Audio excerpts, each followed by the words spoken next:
was just doing what's called an isometric, okay? And that means where you're pulling on an object and there's no way in hell that object is going to move whatsoever. So you're doing as much muscular effort as possible, anywhere from a few seconds all the way to as much as a minute or even longer. And the question I wanted to talk to you about today was whether or not isometrics were useful or a complete waste of time.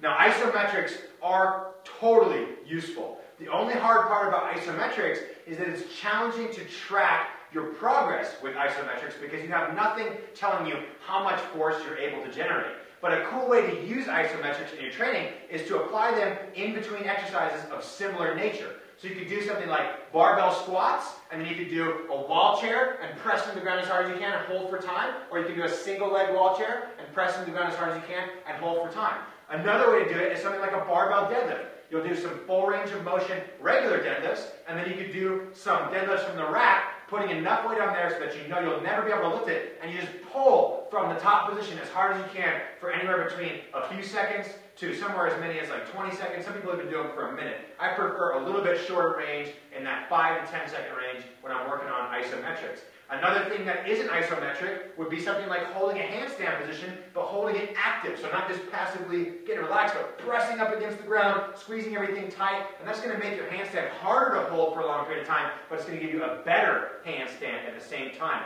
And finally, what I was just showing you right here, which is some grip work, doing things like a one-legged or one-arm deadlift, where you can just squeeze on and yank as hard as you possibly can until your fingers come off. That's an awesome way to strengthen your grip. You can do this as a finisher at the end of your workout. The bottom line is isometrics are not a waste of time. You're going to want to apply them in different ranges of motion with different lifts. And like I said, one of my favorite ways to do it is to use it as a complement to a lift that is similar. So doing, pressing up against a squat bar, against a power rack, or doing quarter deadlifts where the bar is so heavy you can barely pick it up off the ground, things like that. That's one of the best ways to use isometrics in your training.